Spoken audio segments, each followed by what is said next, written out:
Jeudi 29 mai 2025, la communauté chrétienne catholique célèbre l'Ascension, 40 jours après le dimanche de Pâques, jour de la résurrection, et 10 jours avant la Pentecôte. L'Église célèbre aujourd'hui l'élévation au ciel du Christ.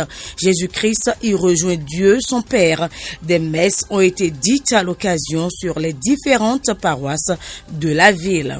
Sensibiliser les élus locaux de la ville de Parakou sur la recrudescence et les statistiques alarmantes des accidents de circulation. C'est l'objectif d'une séance organisée ce mercredi par le Centre national de sécurité routière zone nord.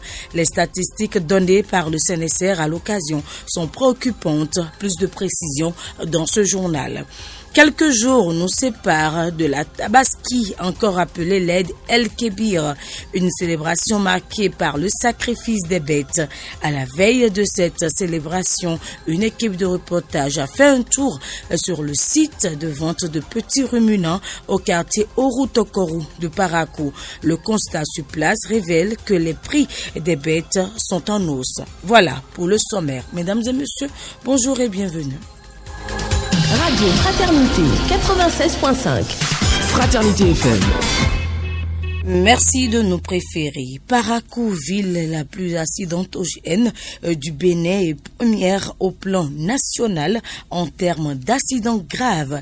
C'est ce que révèle le Centre national de sécurité routière. Et pour corriger le tir, le CNSR a tenu une séance ce mercredi avec les élus locaux de la ville dans la salle des fêtes de la mairie. L'occasion était propice pour décrypter ensemble ces chiffres et réfléchir sur les mécanismes pour sortir Parakou de cette place peu enviable. Reportage Jacques Dégbé. Les statistiques sont alarmantes.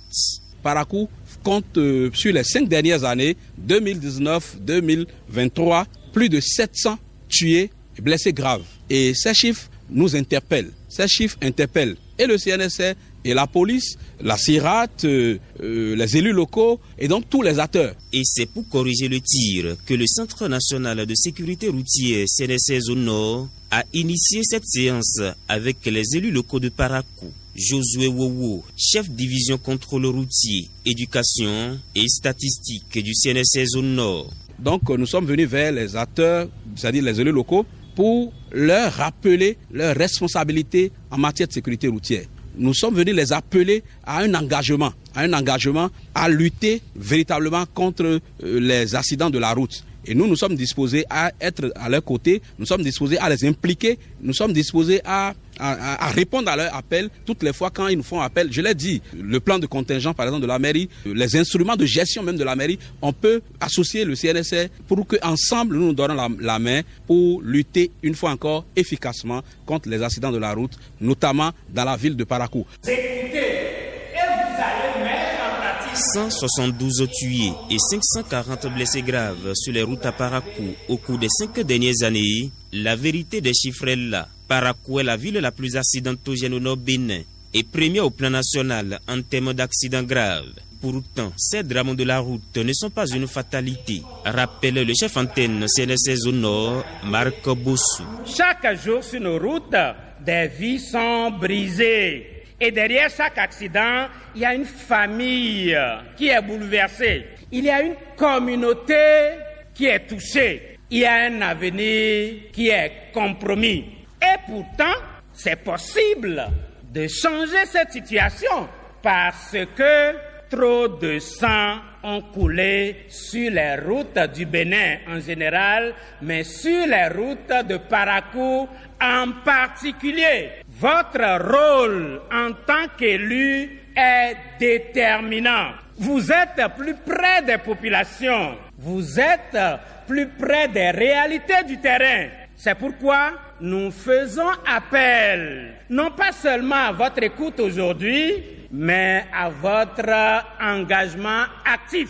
En clair, il s'agit d'éduquer, de prévenir, de protéger les populations à la base, faisant donc de la sécurité routière une priorité locale. Et le moins que l'on puisse dire est que les élus locaux de Parakou s'inscrivent désormais dans cette dynamique. Moussa Kamara Maman, chef du quartier dépôt, et Francine Dambadé, conseillère locale au quartier Pérouguera. À compter de ce jour, je crois que la ville de Parakou doit changer, avec la grâce de Tout-Puissant. Ils nous ont appris et nous avons compris. Je crois désormais, nous allons suivre cette leçon-là pour que ce soit exécuté sur le terrain. Nous devons mobiliser la population pour qu'elle puisse nous écouter. Parakoua n'entend pas les conseils. C'est notre vie et nous comportons de sorte. Moi, je dis au gouvernement, dans les services, d'avoir à côté. Dans son rapport, le CNSC révèle aussi que la route nationale inter-État numéro 2 est la plus accidentogène au Bénin. La séance de Parakou fait suite à celle organisée dans plusieurs autres villes du Nord Bénin, avec pour seul objectif qu'il n'y ait plus trop de sang sur nos routes. Merci Jacques Digby. Nous restons dans le même registre. Le carrefour Hubert Kotokomaga de Parakou est devenu depuis quelques semaines un point noir de la circulation. On enregistre de plus en plus des cas d'accidents, notamment impliquant des camions. Ces accidents devenus récurrents perturbent sérieusement la fluidité du trafic. Quelles sont les causes de cette situation et que recommandent les acteurs de la sécurité routière pour y remédier? Reportage Akila Stako. Nous sommes ici au carrefour Hubert Maga situé à l'entrée sud de la ville de Parakou. Sur ce grand carrefour, motocyclistes, automobilistes et camionneurs circulent dans tous les sens. Le constat qui saute aux yeux, c'est que certains camions en provenance de Cotonou négocient mal le sens giratoire. Conséquence, ils finissent dans le décor. Le dernier accident en date sur ce carrefour s'est produit dans la matinée du lundi 19 mai 2025. Un camion transportant des bidons d'huile végétale à destination du Niger s'est renversé sur la chaussée. Par miracle, aucun décès ni blessé n'a été enregistré. Pour mieux comprendre les causes possibles de ces accidents, nous avons rencontré Moundachiro Tamimou, chauffeur de camion basé à Parakou. Si l'on va comprendre, si tu quittes de Cotonou en rentrant vers Parakou, il y a la descente. Maintenant, ça peut être, le changement est beaucoup. Mais s'il y a la pluie sur le goudron là, ça glisse. S'il y a l'eau sur le goudron, ça glisse. Donc maintenant, si la personne il a lâché son camion, il faisait descendre, voilà le carrefour devant lui. S'il freine maintenant, ça dit, ce n'est même pas qu'il peut s'arrêter encore. Le goudron ça va glisser et il n'a pas de moyen.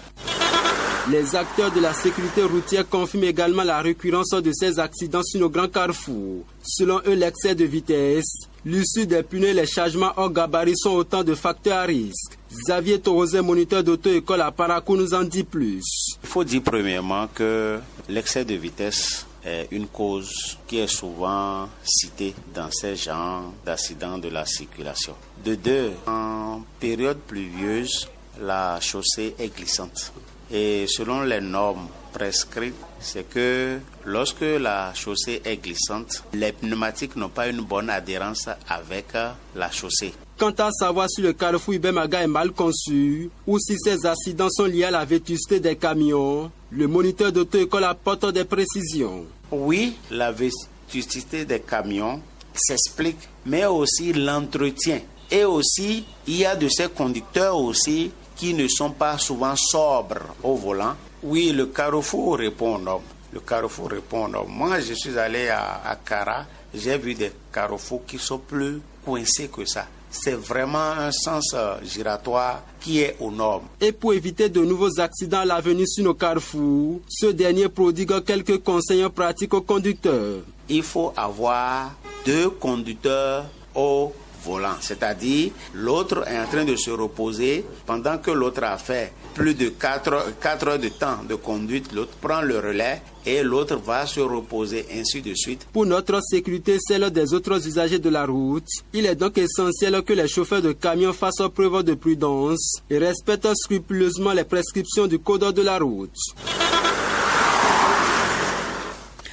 Un accident de circulation s'est produit dans la matinée de ce jeudi à Parakou, juste en face de la radio Fraternité.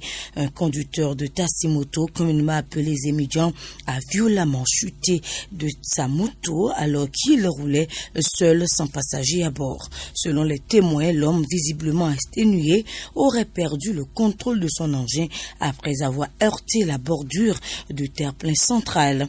La moto s'est arrêtée brutalement, projetée jetant le conducteur au sol.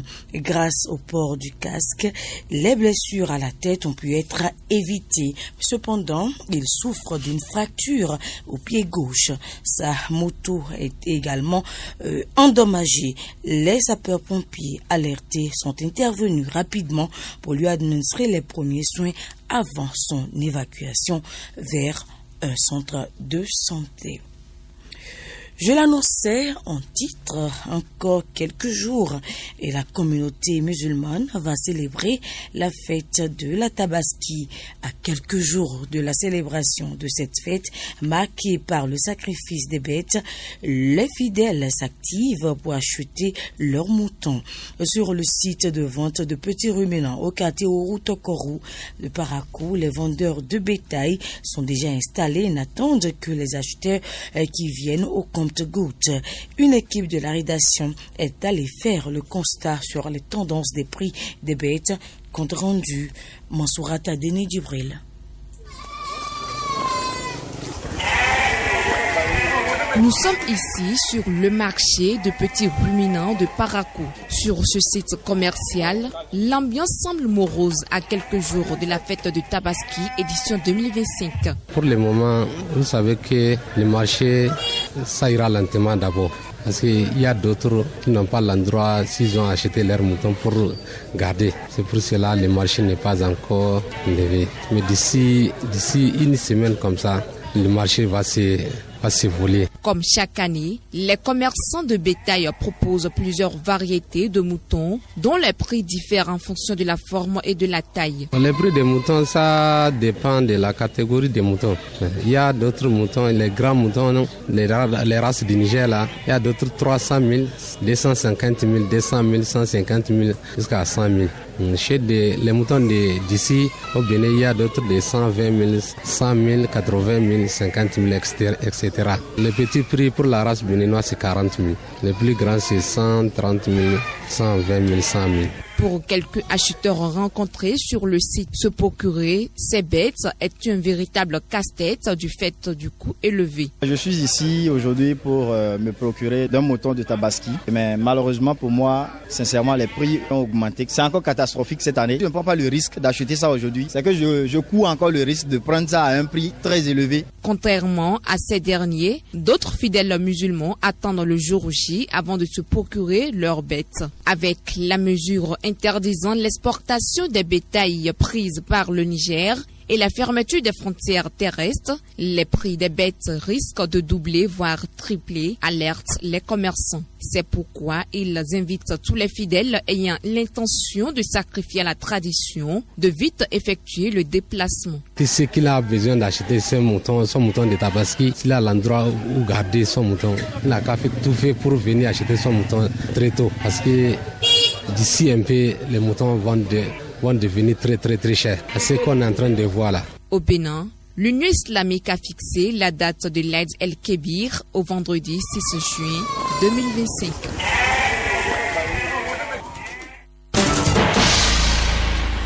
J'en viens maintenant à cette information. La communauté chrétienne catholique célèbre aujourd'hui l'Ascension, 40 jours après le dimanche de Pâques et 10 jours avant la Pentecôte.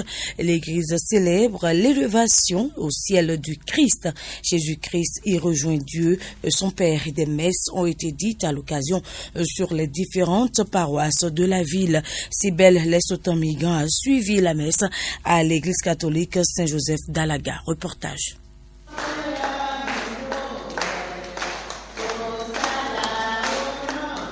Nous sommes à la paroisse Saint-Joseph d'Alaga. Les fidèles rassemblés autour du Père célébrant prennent part à la messe consacrée à l'Ascension qui marque la montée de Jésus au ciel. Un acte de haute portée spirituelle.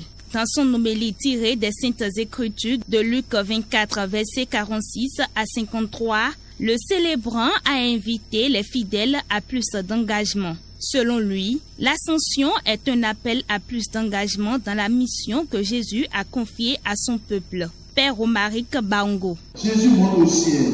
Et nous, que faisons-nous? Est-ce que nous restons là à regarder en l'air, les bras croisés, en attendant qu'il revienne? Ou Comprenons-nous que l'ascension est un appel à l'engagement, à la mission, à la transformation de notre monde ici et maintenant. Bien-aimés de Dieu, l'ascension n'est pas un départ, mais une mission.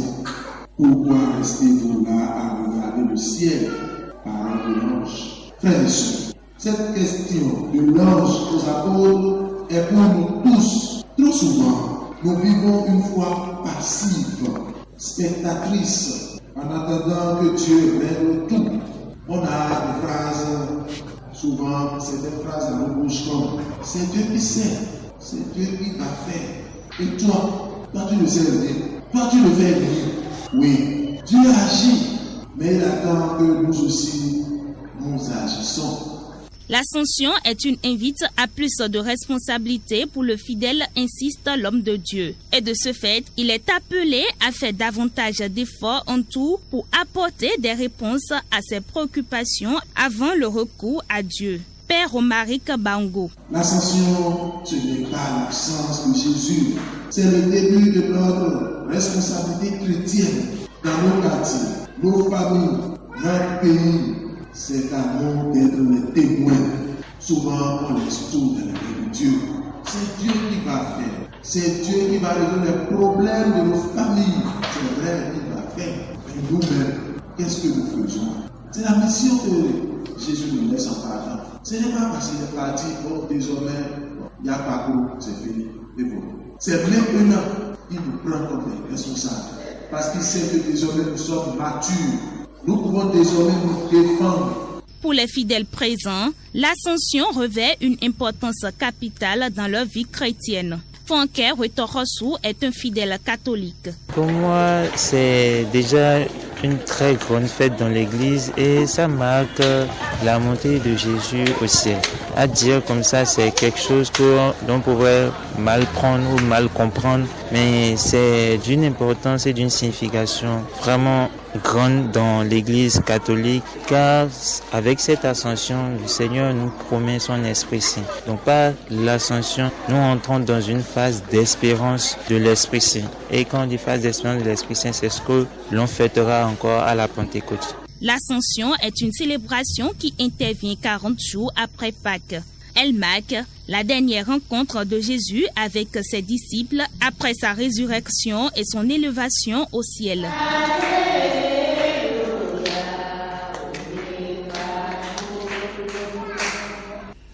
Et pendant ce temps, 9 organes de presse ont renouvelé ce mercredi 28 mai leur convention avec la Haute Autorité de l'Audiovisuel et de la Communication RAC. Ce renouvellement, salué par le président de l'institution, Édouard Loko, traduit le respect des engagements en matière de déontologie et de pluralisme par ces médias, parmi lesquels Pabli FM, Kandi FM, Eden TV ou encore Radio Azeke FM. Les promoteurs ont exprimé leur gratitude et réaffirment leur engagement à servir l'intérêt public. La RAC rappelle que le délai pour les autres médias expire en fin juin.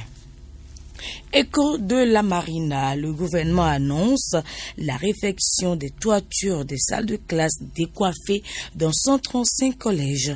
Décision prise en Conseil des ministres de ce mercredi et cette décision fait suite aux dégâts causés par les récentes pluies diluviennes. Plusieurs localités sont concernées par ces travaux, notamment Ninki, Adjoun et autres.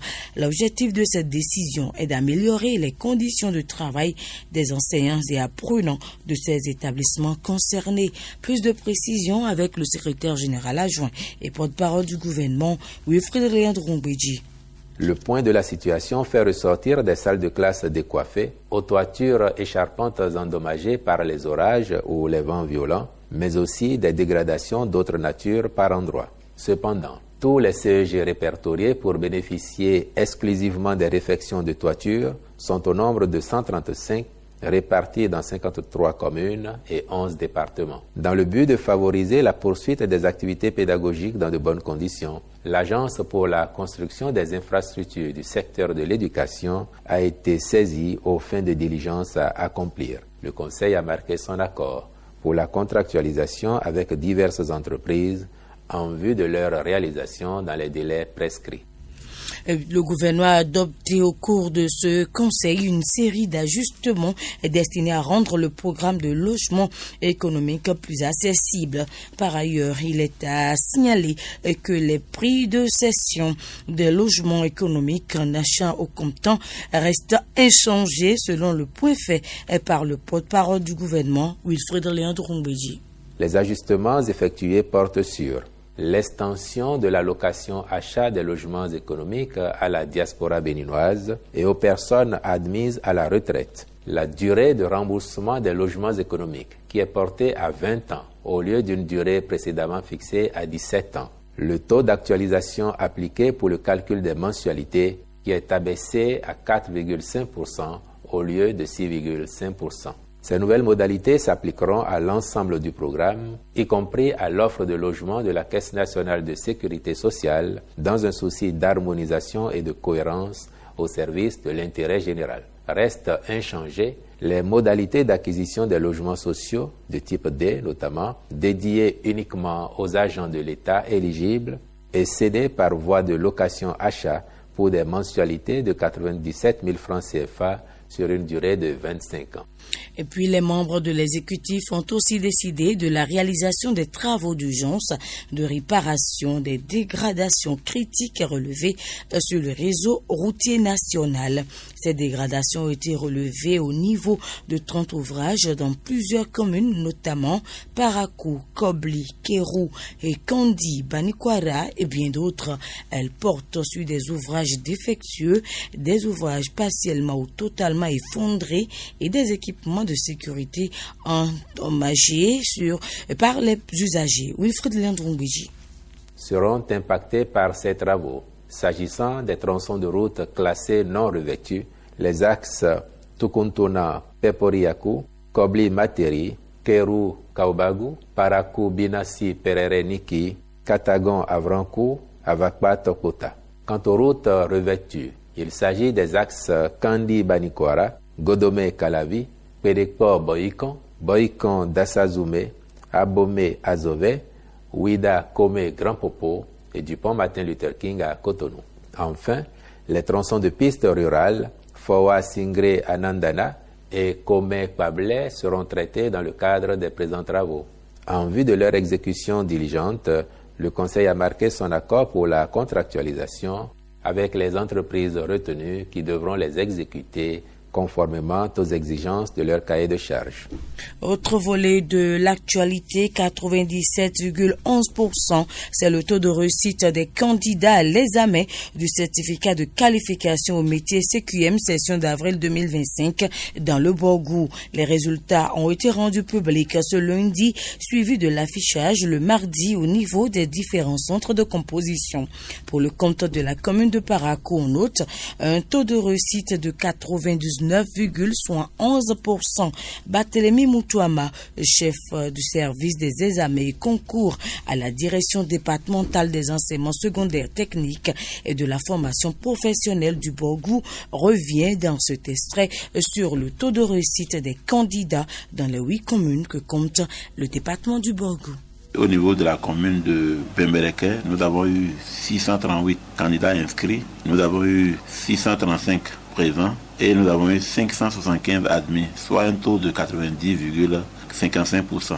Au niveau de la commune de Kalalé, nous avons eu 290 inscrits et nous avons eu 289 présents et nous avons eu 278 admis, soit un pourcentage de 96,19%. Au niveau de la commune de Ndali, nous avons eu un pourcentage de 99,78%. Au niveau de la commune de Niki, nous avons eu un taux de 100%. Et au niveau de la commune de Parakou, la plus grosse des communes, nous avons eu un pourcentage de 99,71%. Au niveau de la commune de Perere, nous avons eu un taux de 88,74%. Au niveau de la commune de Sinandé, nous avons eu un taux de 99,50%. Au niveau de la commune de Tchaourou, un taux de 94,45%. Au total, pour le département du Borgou, nous avons eu à la composition 5043 candidats inscrits, 5013 ont été présents et nous avons eu un nombre de réussites de 4868 candidats admis, soit un taux de 97,11%. Donc le département a eu 97,11% d'admis.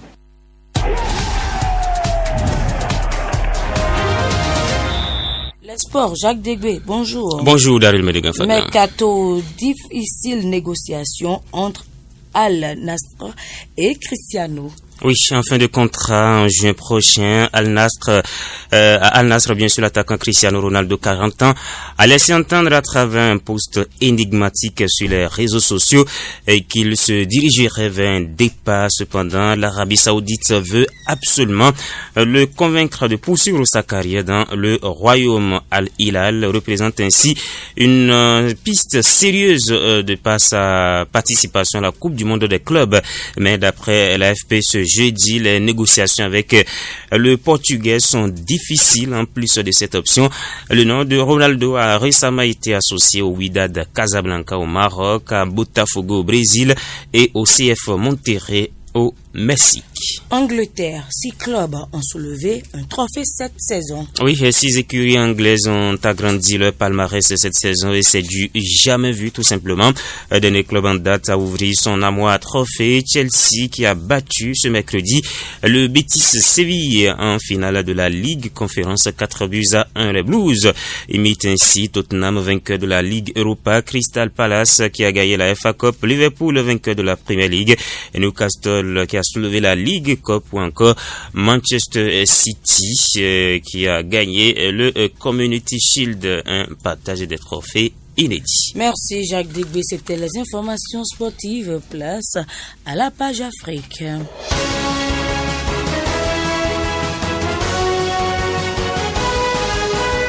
Bonsoir à Denis Dibril, bonjour. Bonjour Daryl. On commence par le Burkina Faso. Plus de 100 civils tués dans plusieurs villages dans le nord du pays. Effectivement, ils ont été tués dans plusieurs villages de 2 communes du nord du pays le mercredi 21 mai 2025. Selon plusieurs sources locales jointes par Radio France Internationale RFI, ce massacre a été commis par un convoi de l'armée et des volontaires pour la défense de la patrie.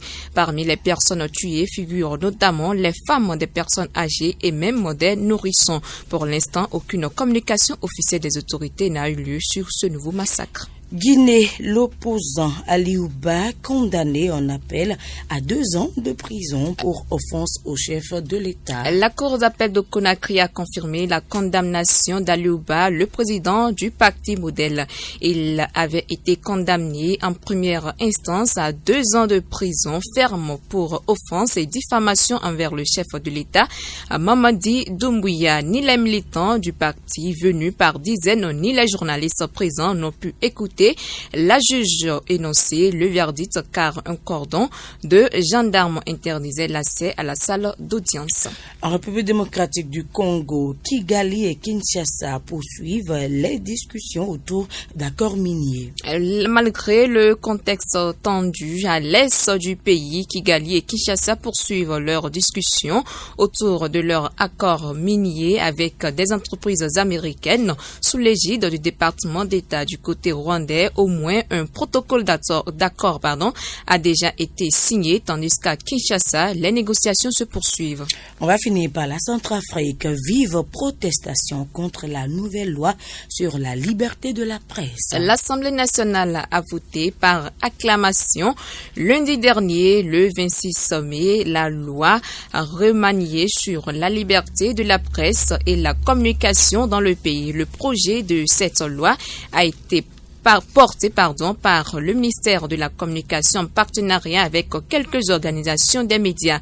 Aussitôt après cette adoption par les élus de la nation, plusieurs professionnels de médias ont vivement protesté contre certaines dispositions. Merci Manzourata Denis Dibril pour ces informations hors de nos frontières, ces informations qui viennent mettre un thème à ce journal, mesdames et messieurs. Mais avant de vous quitter, le rappel des titres.